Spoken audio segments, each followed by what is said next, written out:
This 26 Sports and CCTV high school football presentation is brought to you by Cadillac Casting Incorporated.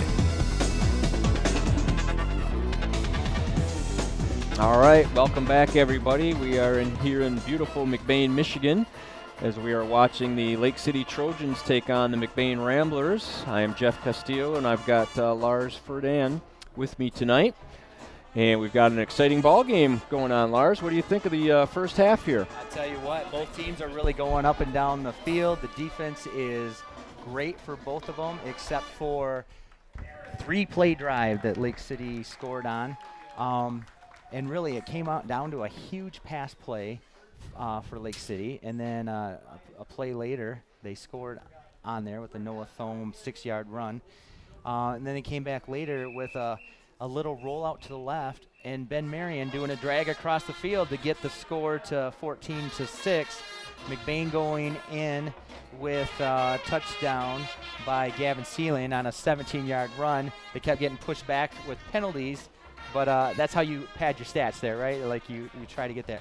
But I think the key to the game has been the McBain turnovers. Yeah. It's taken the ball away from McBain with an interception and 2 fumbles and given Lake City 3 extra chances. Yeah, and actually, you know, some of those are really kind of unforced errors. Yes. It wasn't really necessarily Lake City causing it. It was, a little bit of miscommunication with the ball and handoffs and transition and everything with the McBain players. That's exactly right. The mesh point where the quarterback's reading the defense and the running back is, they practice this all the time, but all of a sudden you get in the game and people are pushing and shoving and someone gets from the line, gets knocked back.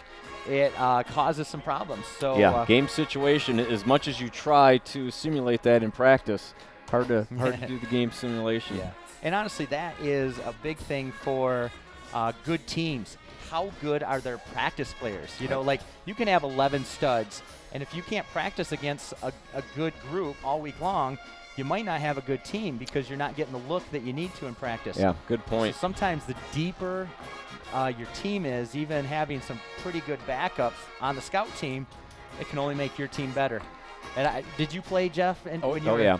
So you remember practices. Yep. There was that one guy you're always lined up against you. You're getting hit in the arm all the time. Bruises are happening in the same place. I remember a kid on our team.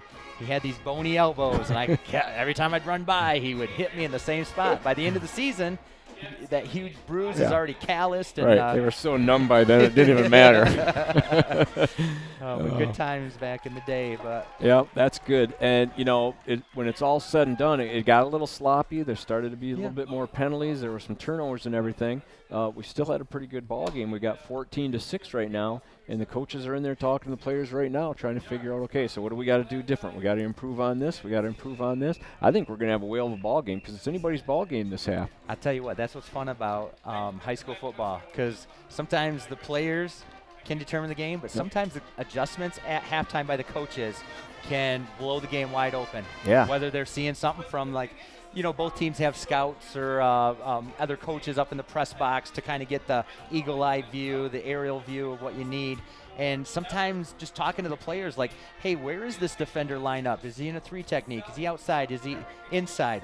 What can we do different? And that's where a coach, not having so much pride in himself, listen to his players, educate his players enough to say, hey, coach, this might work. This might work. Yeah, you're absolutely right, too. As a good coach, will listen to his players and get feedback and make adjustments. And so, all right, so I'm excited to see the second half. I think it's going to be a good one.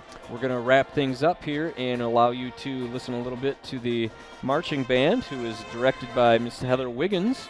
Little Neil Diamond going on here, right? Yeah, there you go. So we are going to check out for a while and let you listen to the band, and we'll start back up for second half action here in McBain, Michigan.